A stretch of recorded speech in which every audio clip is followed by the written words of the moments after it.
can't see. It burns. I have to put on my glasses. This is an intellectual conversation, so maybe I should put on my intellectual glasses. These glasses was never meant to be seen by the public. These are always my personal glasses. They look kind of like Royce glasses, don't they? The Mr. Monopoly glasses, maybe. Does the Mr. Monopoly man wear glasses? I don't think so. Anyway, what's up, y'all?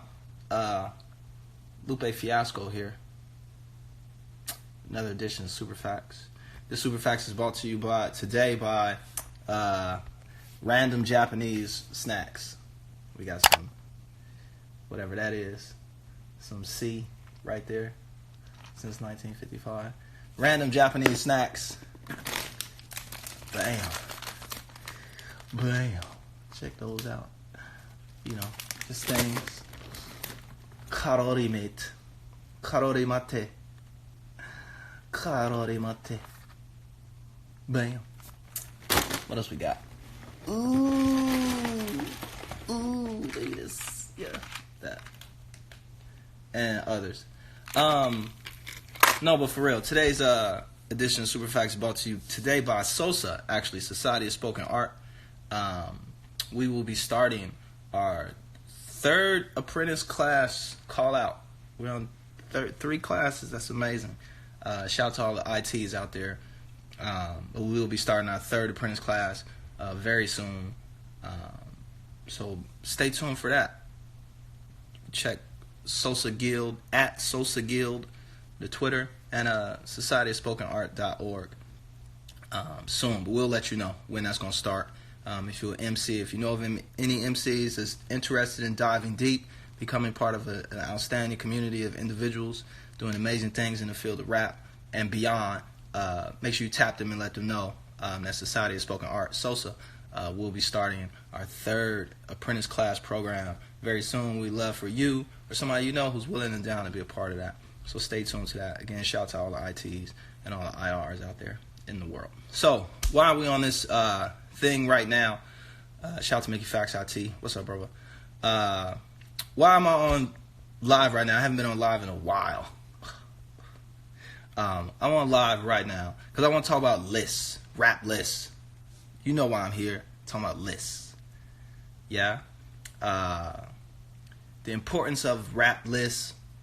Of course, for y'all that don't know, over the past couple days, an anonymous list popped up and has broken the internet. And it was a list of the top 50 rappers. Very ambiguous, very anonymous, very mysterious. And number one, of course, I think was Jay-Z. Number 2 was Nas, and number 3 was our great friend and Street Fighter Ducker. Whenever you ready, Joe. Whenever you ready, come get these hands. You see what that says? Come get these hands. Whenever you ready for that Street Fighter 2, you better talk to Mickey. Our glorious, amazing, talented, super talented, and deserving brother, Joe Budden, OT, was number 3. And then a cascade of lists. I think I was like number 20 or something like that. And then, of course, that leads to a plethora of other folks coming out talking about lists. I've seen other MCs, super reputable, highly credible MCs, feel like they were snubbed, who didn't make the list, who disagreed with the mechanics of the list. Had other people come out to say that whoever made this didn't know what they were talking about. Blah. Then you see people come with their list. You're seeing Ebro come out with his list and try to make it like the definitive list of all time of who's this, who's that. And I think I was like number 44 on that list. I don't even know where Joe was on that list. He's probably number 3 again, which would have been cool. But I don't want to get into that. I think the best list is no list. And if you're a rapper, if you're a real rapper, especially the rappers that I know personally, who I've had the opportunity to talk to at length or vibe with or build with. Now I'm not talking about getting on features or doing songs together, but just vibing and talking about the art and what we do. We all know that a list kind of doesn't matter. And at the same time, too, a list matters more than anything else. I'll try and explain that. Lists are valid but also lists are completely invalid, depending upon what your agenda is for creating that list in the first place. Now, what era you choose to use as your standard for creating your list from, I mean, again, rap is 40 years old on the books from the first release date until today. Rap is about 40 years old, and that's just what's on the books. Prior to that, probably got another 5-6 years prior to when recorded music was released around 1979, and then what can be considered and called rap. But people have been putting words together for a long time. So there's been tons of kind of eras and movements, thoughts, agendas put into what we do. If you got to think, if you're going, I say that to say, if you use, if your standard or criterion is like 1979, which I have studied deeply, especially here at Sosa.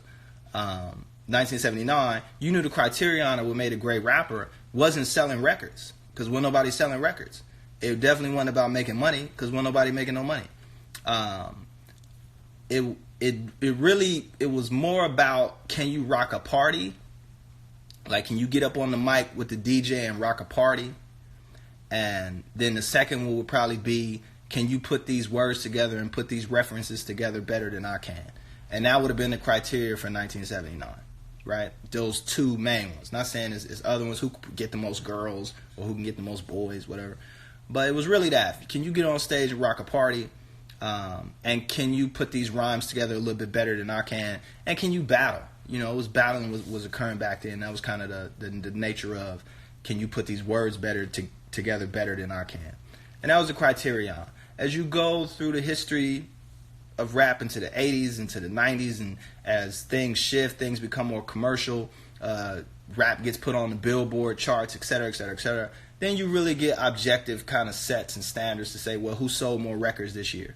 Forbes get involved, who made more money this year? Internet comes along, who gets more likes per post? Who has more Instagram followers?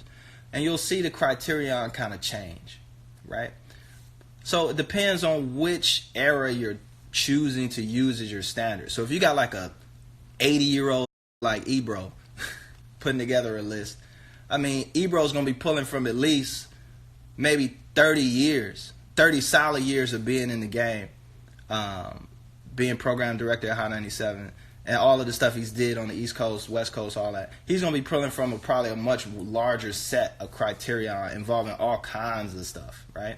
So it could be Rock a Party. It could be who had the ill album of 96, who had the illest freestyle on blah, blah, blah, who had the illest, who sold more records, who's more likable, who blah, blah, personal reasons, professional reasons, maybe like a mix. But I don't think you're going to get something pure. But I think what you're going to get is Ebro's list. You're going to get his mix of criterion, the things that he likes, the things that he dislikes, the people that he personally likes, et cetera, et cetera, et cetera, et cetera. And then his mix of kind of criterion. It won't be based on one objective. It's going to be based on multiple objectives, right? And then in that, you're going to have the way he arranges and weights those objectives are going to lead to subjective kind of outcomes, right? So everybody's list is valid to them. Right? And depending on your relationship to that person, like if you really respect like Ebro, or if you really respect like the anonymous person who put out the 50 list, which started this whole thing, and whoever else put their list out in between and is writing their greatest 50 list right now. If your relationship to that person, if you value their opinion, if you think that they're knowledgeable and credible about what they're saying, and you appreciate deeply the tools or the criterion that they're using to arrange their list, then it's going to be valid to you.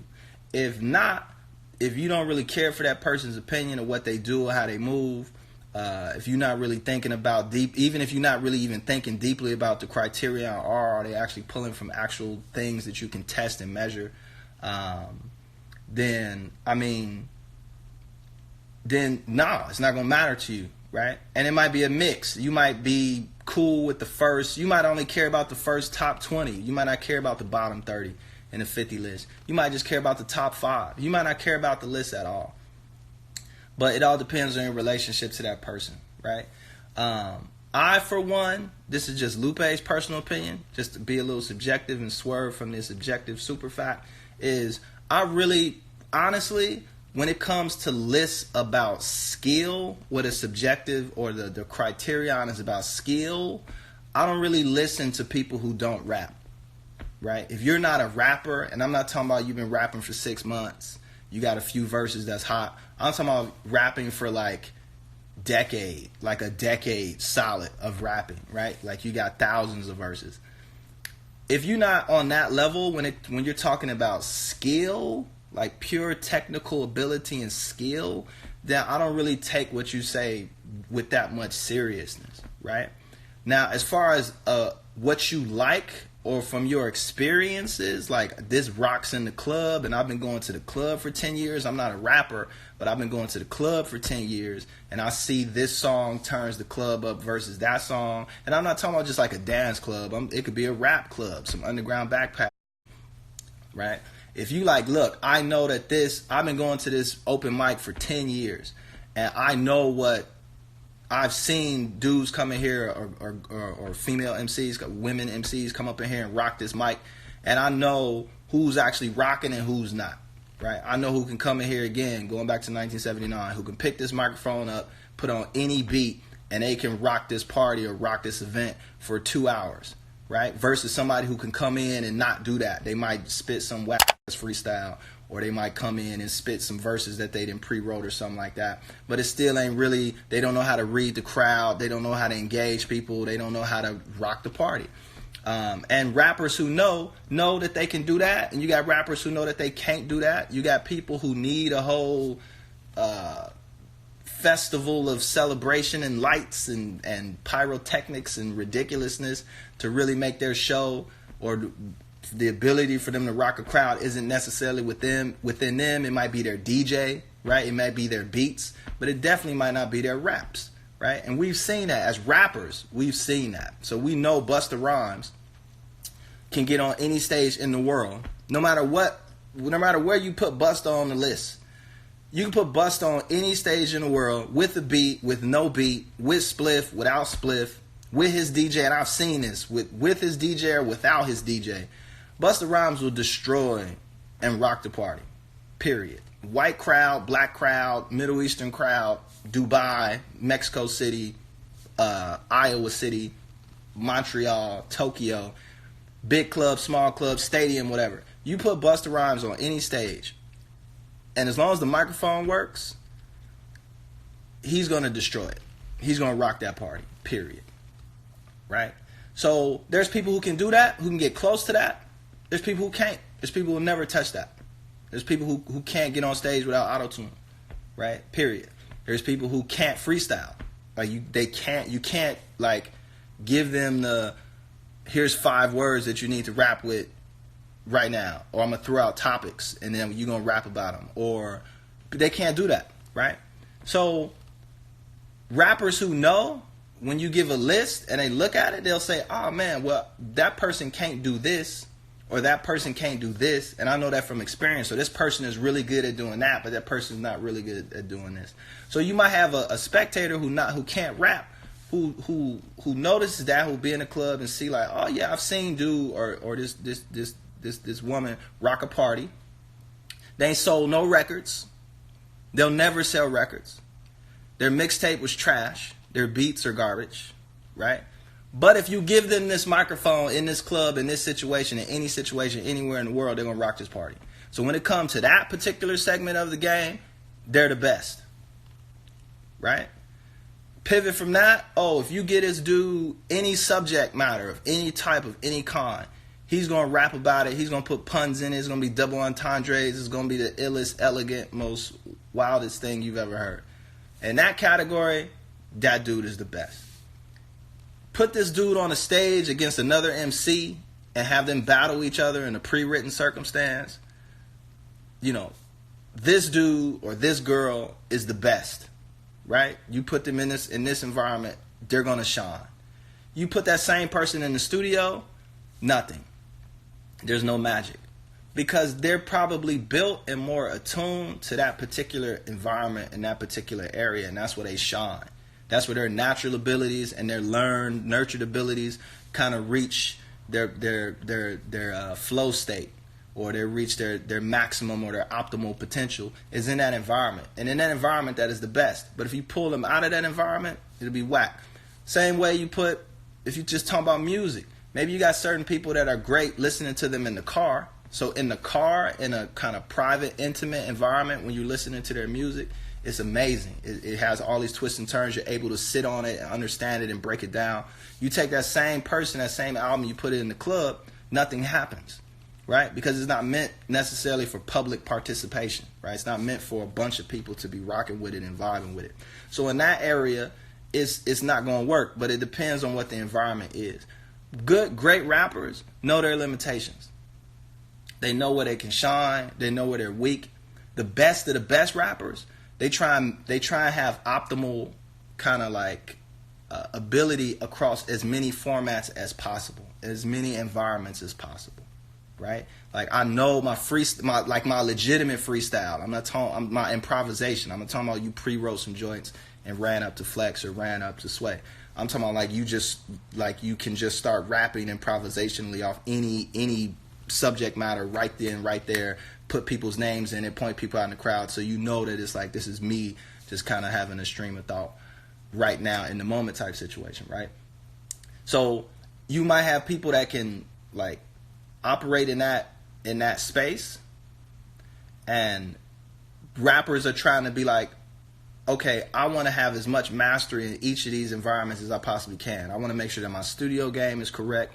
I want to make sure that my freestyle game is correct. I want to make sure that my pre-written freestyle game is correct, that I got at least 18, 19 verses in the chamber, so when I do get invited up to Sour Milk or LA Leakers, that I'm finna hit you with the barrage of verses back to back to back to back to back that's going to accomplish what that venue demands, right? And same thing, whether it's freestyling, performing, when I hit this stage, I want to make sure that my performance is correct, etc. But once we start to get outside of that arena, once we get outside of kind of this as rappers, this is what we do. Once it goes into, I need to make sure my interview game is right. Then we get into something else. But it's valid. I need to make this dude is the best interviewer, or he's the most likable. He or she is the most likable because they give the best interviews. Whenever they do an interview, they always drop in knowledge. When they go to the Breakfast Club, they're always sensational, or they're always funny, or you can relate to them. They rapping might be tricks, right? But they have this other part of the game, as it deals with the commercial and the radio space, where they're just a genuinely likable person, right? They're not off-putting. They may be cute. They might have a nice tone of voice. They might be rich. You know, they might come in wearing 18 chains, and we're just like, oh my God, you know, this person has wealth and money, and we engage in that as well, and we add that into the mix. But they bars might be trash, but they're able to leverage that piece of the puzzle and kind of stand out. And going beyond that, this person knows how to dress. This person has the nicest cars. This person just has the illest outlook on life. It may not be reflected in their music or their bars, but they just got an amazing outlook on life and the way life works. And they're able to articulate that. But it doesn't come across in their music, but them just as an Instagram personality or a social media personality. So I say all that to say, depending on how much of all of what I just said you put into your list, nobody is able to accomplish all at all. Nobody. Not even Jay, not Nas, definitely not Lupe. Nobody's able to accomplish all of those things. So, from my point of view, a list that just stops at the best with no really other kind of criterion added in, or not really spelling out the who's, the whys, the what's, the whens, the wheres, and what you're coming from, what your agenda is for generating the list in the first place.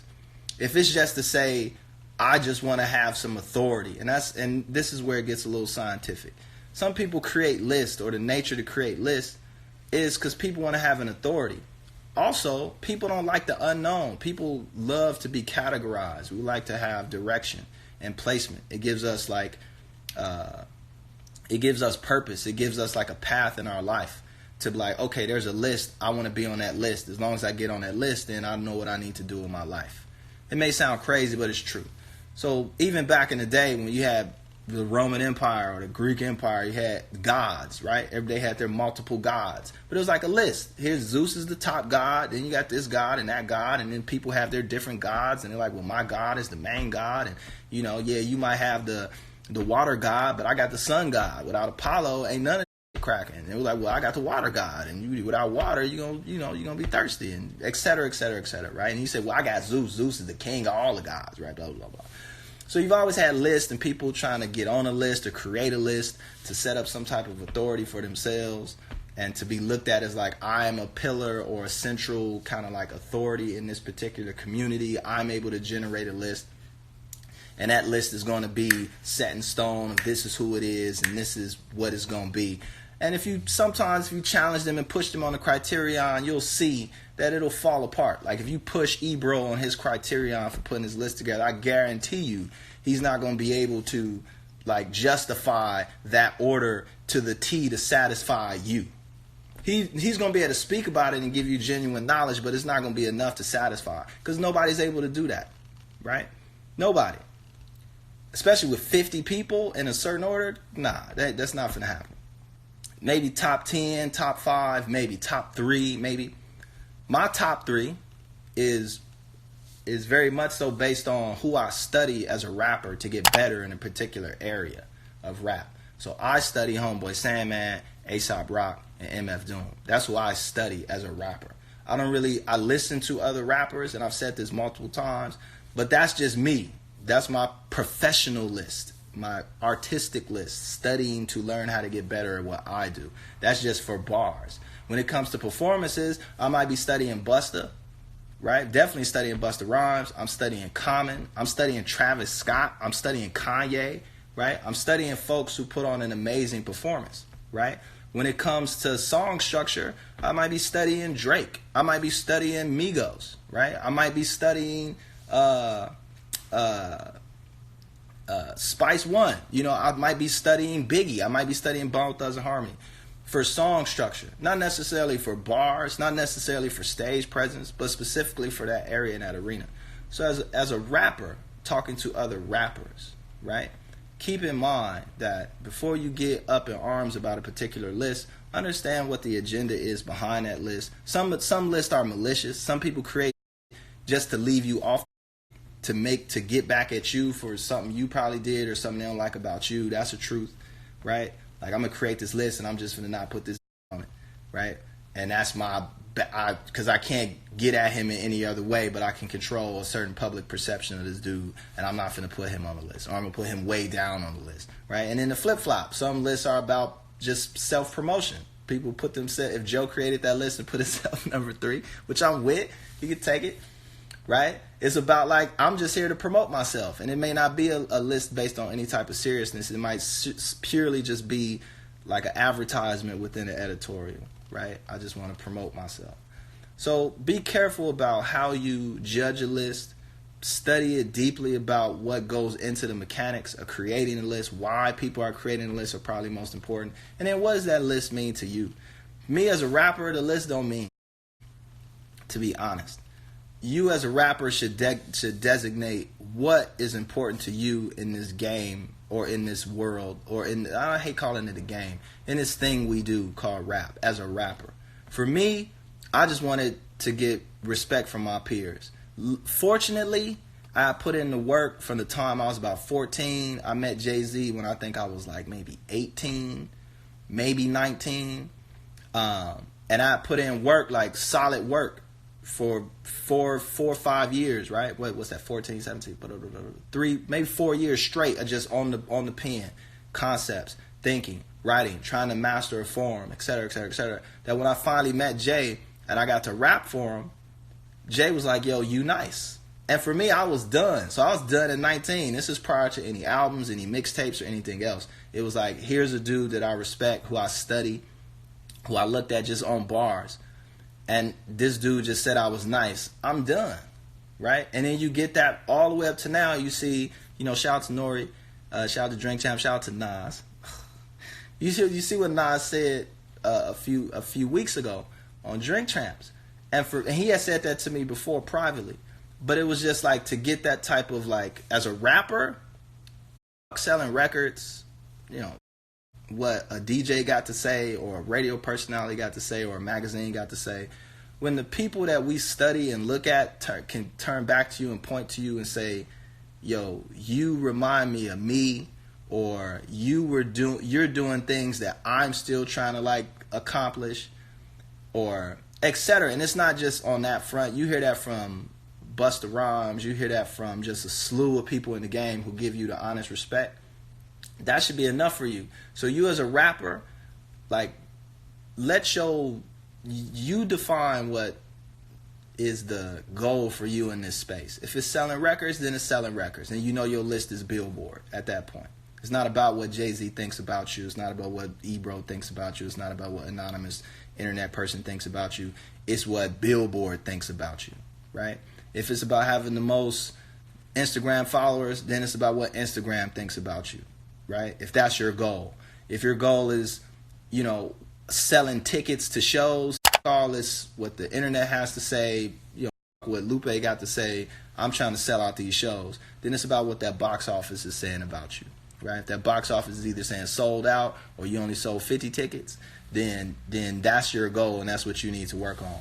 If it's about getting into a cipher, having everyone in that cipher, when you spit your verse, they waiting on you to see what you got to say, and that's your goal. You want to walk away from every cipher with that trophy or that respect, then that's what you do. If it's about going on URL or King of the Dot or RBE and walking and 3-0ing repeatedly every time you get up on that stage and having the crowd reciting your tagline, and that's your goal, then that's your goal. If your goal is I'm going the end of the week or EO Dub, and I'm finna get in here and I'm finna be EO Dub world champion, and I can freestyle about everything, and I can do this and I can do that, then that's your goal. If it's getting in Sosa and writing essays about what you think rap should be about or the nature of metaphor, then come on into Sosa and that's your goal, right? So define what the parameters are for yourself. Stop getting caught up in these lists, because at the end of the day, the lists are only valid as you make them to be to yourself, right? So with that said, you know, shout out to all of the to the rappers out there, man, to the rappers.